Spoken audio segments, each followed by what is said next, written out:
Hello! నమస్తే. బాగున్నారా? నేను బాగున్నాను. మీ అందరూ బాగుండాలి అని కోరుకుంటున్నాను.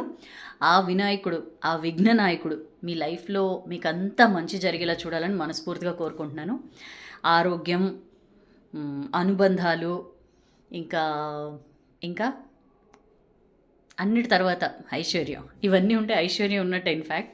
సో, ఇవన్నీ ఆహ్, వినాయకుడు మీకు మెండుగా ఇవ్వాలని చెప్పి మీ సౌజన్య మనస్ఫూర్తిగా కోరుకుంటోంది. ఇప్పుడు వినాయకుడి పూజ అయిపోయిందండి. అందుకనే ఇవాళ లేట్‌గా వచ్చాను.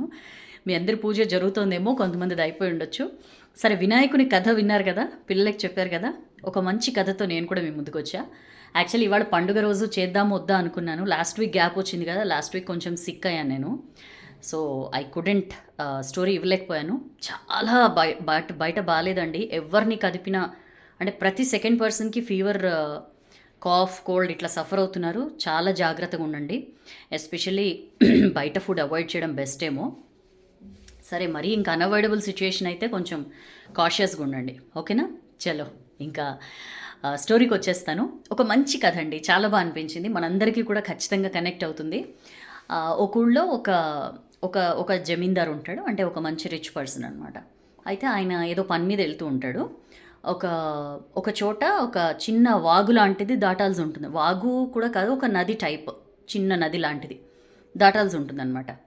అయితే ఆహ్, ఆహ్, ఎట్లా అని చెప్పి చూస్తూ ఉంటాడు. తనకేమో టైం అయిపోతుంది. అవతల వైపుకెళ్ళాలి. చూస్తూ ఉంటే ఒక పడవ అతను కనిపిస్తాడనమాట. చిన్న తెప్ప మాదిరి. పడవ కూడా గాదు. ఒక చిన్న తెప్ప అంటే తెలుసుగా, మీ అందరికి ఐడియా ఉండే ఉంటుంది. రౌండ్‌గా ఉంటది గదా! ఈ వెదురు బుట్టతో చేస్తారు. అలాంటి ఒక తెప్ప కనిపిస్తే ఆహ్, ఈయన టెన్షన్ పడుతుంటే, "ఏం సార్ ఏమైందని?" అడుగుతాడతను. అయితే అవతల వైపుకెళ్ళాలి. నాకు అర్జెంట్ మీటింగ్ ఉంది అని చెప్పంటే, ఇతనంటాడు, "సరే నేను తీసుకెళ్తాను. నాకేమిస్తారు?" అని అడుగుతాడు. అడిగితే ఆయన అంటాడనమాట, "నేను ఒక ₹1000 ఇస్తాను. ఒక ₹1000 ఇస్తాను నీకు" అంటే, అతను వెంటనే అబ్బో! మంచి బేరం దొరికింది అని చెప్పి, "సరే సార్ రండి" అని చెప్పి ఎక్కించుకుంటాడనమాట. ఎక్కించుకొని వెళ్తూ ఉంటారు. తీసుకెళ్తా ఉంటాడు అతను. తీసుకెళ్తూ ఉంటే ఆయన, "సార్ మీరు చాలా అంత అర్జెంట్‌గా ఎళ్తున్నారు ఏం సార్" అంటే, "చాలా పెద్ద మీటింగ్ ఉందయ్యా. కోట్ల రూపాయలకి సంబంధించిన డీల్ అది.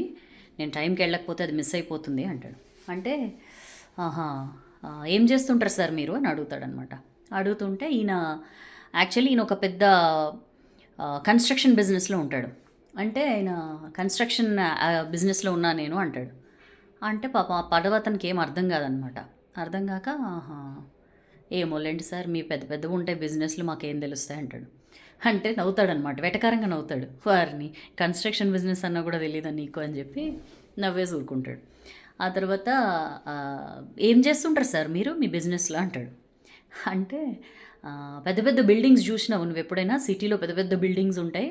ఆ సిటీలో పెద్ద పెద్ద బిల్డింగ్స్ అన్నీ మేము కట్టినవే అని జెప్పంటాడు. అంటే పడవతనంటాడు, "ఎప్పుడు చూడాలిలెండి సార్, మాదంతా ఈ ఊరు, ఈ తెప్ప, ఈ నది ఇది తప్ప నేనెప్పుడు సిటీకొచ్చింది లేదు. ఆ పెద్ద పెద్ద బిల్డింగ్స్ జూసింది లేదు. ఏమోలెండి సార్, ఆహా! మీ బిజినెస్ అదా" అని జెప్పంటాడు. అతను ఆ బిజినెస్ మ్యాన్ మళ్ళీ వెటకారంగా నవ్వుతాడనమాట. "ఈ భలే ఉన్నాడురా నాయన! ఇతనికి ఏమీ తెలీదు. కనీసం పెద్ద పెద్ద బిల్డింగ్స్ ఎలా ఉన్నాయో గూడా ఎప్పుడు చూడలేదంటే, ఇంకా కనీసం నువ్వు పుస్తకాల్లో గూడా ఎప్పుడు చూడలేదా చదువుకున్నప్పుడు" అని అడుగుతాడు వెటకారంగా నవ్వుతూ. అడిగితే, "అసలు చదువుకుంటే ఈ పరిస్థితి ఎందుకుంటుంది సార్? మేము చదువుకోలేదు. ఇంక పుస్తకాల్లో అవన్నీ చూడడం గూడానా" అని చెప్పి అంటాడు. భలే వాడు దొరికాడురా నాయన! ఏమీ తెలీదు ఇతనికి అని చెప్పి ఆయన నవ్వుతాడనమాట. వెటకారంగా నవ్వుతూ సరేలే అని చెప్పి ఇట్లా అట్లా చూస్తూ ఉంటాడు. కరెక్ట్‌గా ఇంకా ఆల్మోస్ట్ సెంటర్‌కొచ్చిన తర్వాత వీళ్ళు సడెన్‌గా ప్రవాహం పెరుగుతుందనమాట. ప్రవాహం పెరిగి తెప్ప ఇట్లా ఇట్లా డిస్టర్బ్ అవుతూ ఉంటుంది. అనుకోకుండా పెద్ద పెద్దగా ఇంకా ఎక్కువ అవుతుందనమాట ఫ్లో. ఇంక ఇతనికి భయమేస్తుందనమాట. ఈ బిజినెస్ మ్యాన్‌కి భయమేస్తుంది. "అమ్మో! ఏంటయ్యా ఇది ఏంటిట్లా" అంటే, "నేనెళ్ళాలి అవతల వైపు, ఏంటిది పరిస్థితి" అని చెప్పంటే, "ఏముంది సార్ ఇవన్నీ జరుగుతాయి ఇందులో, మీకు ఈతొచ్చుగా ఇంతకీ" అంటాడు పడవతను. అంటే, "బాబోయ్! నాకు ఈత రాదు, ఏం రాదు. నా ప్రాణాలేంటి ఇప్పుడు, ఎవరు భరోసా ఏంటి దీనికి" అని చెప్పేసి టెన్షన్ పడిపోతుంటాడనమాట. టెన్షన్ పడి, "మీరేం టెన్షన్ పడమాకండి సార్, నేనున్నాను గదా! నన్ను నమ్మండి, నేను తీసుకుపోతా మిమ్మల్ని అవతలికి" అని చెప్పి, ఇంకా ఇదిలో పడవలోకి వీళ్ళ తెప్పలోకి కూడా వాటరొచ్చేస్తాయి. అతనింక మొత్తం రోజేసేవన్నీ పడేసి, ఈ బిజినెస్ మ్యాన్‌ని వీపు పైన ఎక్కించుకొని మొత్తానికి ఒడ్డుకు తీసుకెళ్తాడనమాట.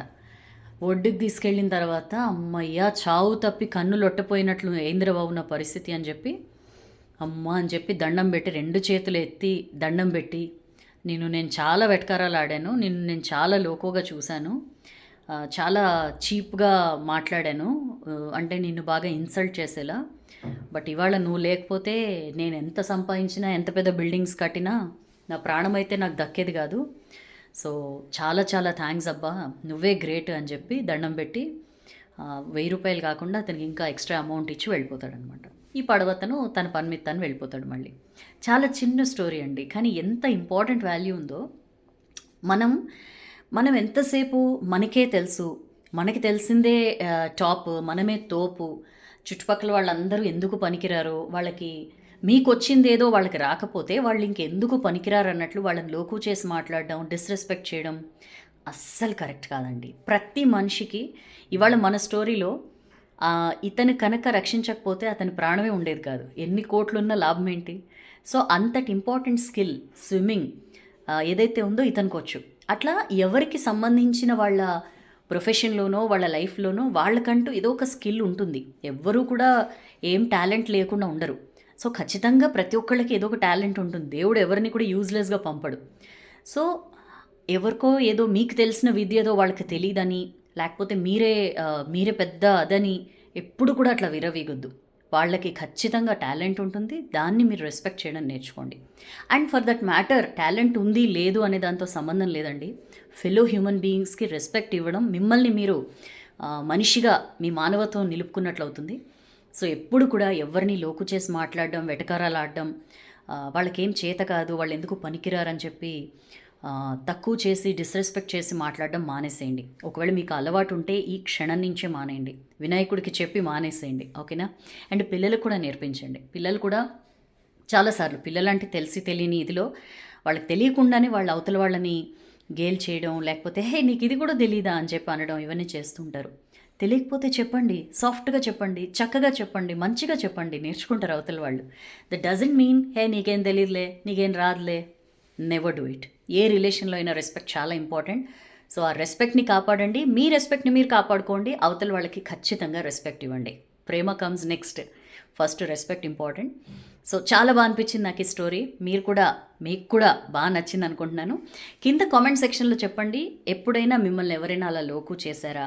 లేకపోతే మీరెవరితో అయినా ఇట్లా బ్యాడ్‌గా బిహేవ్ చేశారా? తర్వాత అవును సౌజన్య స్టోరీ విన్న తర్వాత నాకు రియలైజేషన్ వచ్చింది. నేను ఇట్లా మారతాను అని అనిపిస్తే కనుక ప్లీజ్ లెట్ మీ నో. కింద కామెంట్ సెక్షన్‌లో పోస్ట్ చేయండి. డెఫినెట్లీ చదువుతాను. అండ్ నెక్స్ట్ వీడియోలో మళ్ళీ కలుద్దాం. ఈ స్టోరీ కనుక నచ్చితే లైక్ చేయండి. బాగా నచ్చితే షేర్ చేయండి. మీకు నచ్చినా నచ్చకపోయినా షేర్ చేయండి. బికాజ్ వేరెవరికైనా సరే స్టోరీ కనెక్ట్ అవుతుంది. ఇన్ఫ్యాక్ట్ ఇది అందరికీ సంబంధించిన స్టోరీ. Okay, don't miss. ఖచ్చితంగా షేర్ చేయండి. నెక్స్ట్ వీడియోలో కలుద్దాం. This is your Soujanya signing off. And మరొకసారి మీ అందరికీ కూడా వినాయక చవితి శుభాకాంక్షలు. నెక్స్ట్ వీడియోలో కలుద్దాం. బాయ్.